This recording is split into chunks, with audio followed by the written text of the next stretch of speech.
Real estate with Champions Real Estate Team here at Berkshire Hathaway Home Service Ambassador Real Estate Company. My name is Mark Wehner II, team leader here. And joining me is Russ Williams with Williams Mortgage. Every Wednesday we get on here to talk about real estate and just kind of what the market's done. We like start out with the quick tips. So this on Monday, I had my personal property tax valuation protest. So I sat down and I met with the referee. So basically it's kind of a two-step process. So basically you submit your evidence of your valuation. They basically review it. You sit down with a referee. If you get an agreement on what you feel the valuation should be, then you don't have to go any further. If you want to go further, you go to the Board of Equalization, which basically is in Washington County. It's a four-person board that you present your data to that point. So as of the other day, I actually was successful in my protest. And so when I sat down with the referee, who was he was an appraiser. You can see my child's foot in the background. So, and so what he said is basically, what we talk about here with Champions Real Estate Team. If you want to protest your property valuations, you need to have an expert that's on your team. So obviously at Champions Real Estate Team, this is the third time I've protested and won all three. So right now I got a streak going. So don't want to jinx it, but we got a no-hitter going, going into the last inning. But making sure that you have the data using our trend graphics reports, using our market analysis reports, using the tax assessors, their own data against them, what their data is telling them, and sitting down with that referee. And he goes, Mark, I can't disagree with you based on the data that you've shown me. He goes, I'm an appraiser. He goes, I just did 3 appraisals, and this is basically the same thing I've done. He goes, what they have you valued at? He goes, you'd be lucky to get that price. And I said, that's what I'm saying, and when you don't have the data. But he was also saying, well, I'm up here in Washington County. He's had a couple other protests that somebody thought that their land, was valued at $3,800 an acre, that he's like, they came in and protested and said it should be 0. And he's like, no way. He goes, he just sold personally. He was telling me, like a 15 acre, 20 acre parcel just around the corner that was like a $20,000 an acre thing. And so he's like, you got to have data. You got to have, look on the county website of what you're looking at in that manner, in that process, so that you have that evidence. And then basically the referee goes to the county assessor and says, hey, I just met with Mark, here's his information, here's his data. And he goes, I agree with him, and then it's up to the assessor to basically take that referee's opinion. Oh, he dropped his water bottle, if you heard that in the background. And then they called me on the phone and said, hey, we're willing to basically drop your property taxes back to last year's valuation. And I was like, well, that's fair. I still feel it should probably be, been less, but, do you want to take it the next step and go in front of the board, which, it depends on everybody's individual preference in that manner. But looking at that process of it, same thing. I know I'm helping a past client of mine right now in Douglas County, did the same thing, got all the information for him, showed him, hey, here's what my market's, evaluation showing. It's below what the tax assessor. And I go, and what deferred maintenance do you have on the property? Okay. Get bids for carpet, get bids for windows, get bids for the roof, get bids for your, deck, and say, hey, I got $15,000, $20,000, $30,000 worth of, maintenance, basically just to bring that house up to, market level. And then kind of let the chips, fall where they may, and presenting that data to them rather than just going in and I think, my property value is too high, they're not going to, okay, well, you and everybody thinks their property value, assessed value. Everybody wants their house to be valuable, but they don't want the assessor to give them that valuation. So, but anyways, that's like a little longer than a quick tip, but, knowing exactly what's going on in that process, how to structure it, how to work it. So like I said, been 3 for 3 on there. So, but anyways, we'll jump in here on what's going on in the market as we move forward here. So obviously last week was 4th of July. So hope everyone had a happy and safe 4th of July. So our numbers are indicative of a holiday weekend. So we had 511 new listings go live.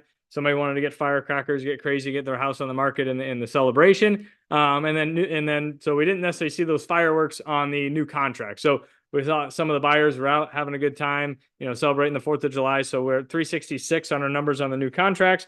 last week, for just, comparison sakes, we were at 445. So we're about another 100 to 80 more pendings than new contracts than the previous week. So with holiday weekend to be expected, obviously our sold homes, low. Most people don't want to be moving on a holiday weekend. Some do, some don't, in that regard. So let's take a look at a 30,000 foot view. As we pull up here. So these numbers pretty much, like I say every week, these numbers don't change very much. You really need to look at that last graph indicative of what's going on in the marketplace.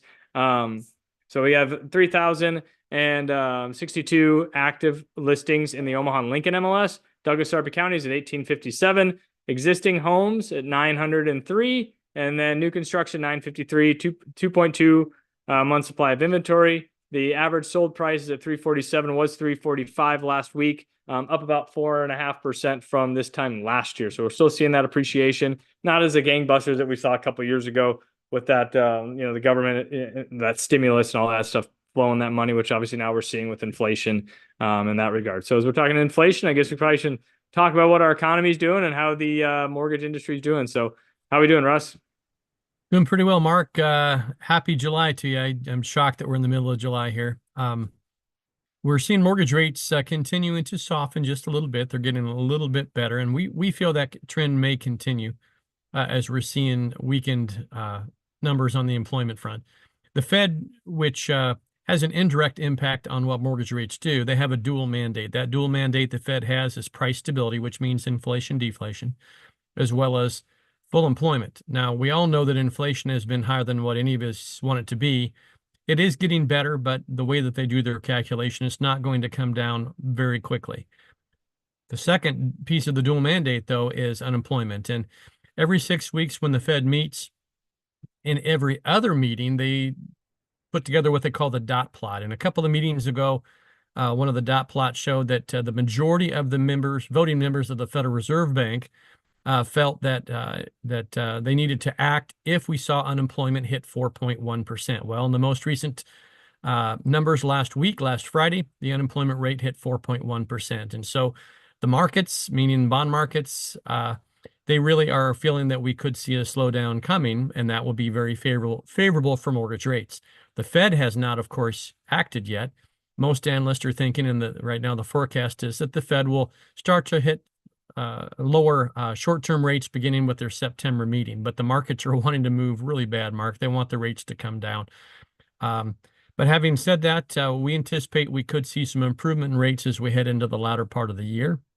But as we've talked about every week, if interest rates were to drop by just 1%, depending upon the numbers you're looking at, we could see as many as 5 million new prospective buyers come into the marketplace, which increases the likelihood that we could have multiple offer situations, which starts to push home prices even higher. So in the event you're thinking of buying a home, I encourage you to get in touch with Mark and his team now, so you can buy a home at today's price and at today's rate. And you should likely, or very likely, could experience enough in appreciation over the next 6 to 12 months that it would exceed the cost of a refinance to get that better rate when those rates do come up.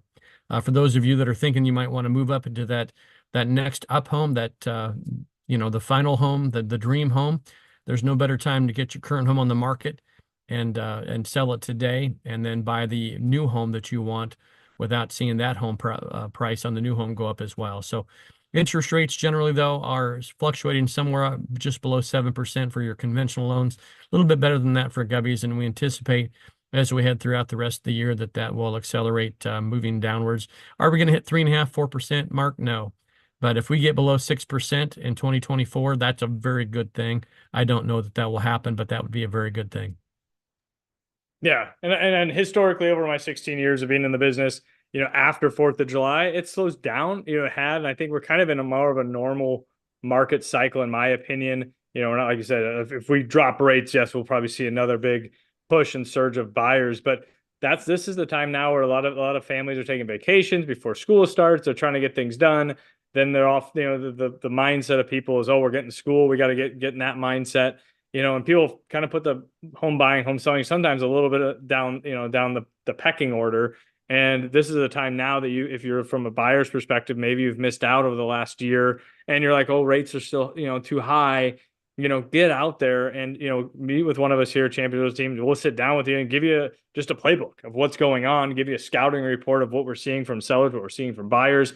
And that way you can make a decision. Does it make sense to jump in the water right now when there's not as many, swimmers out there, in that regard. So that's what we try to do here. Give you the information, let you make the decision based on as much information as we can get you.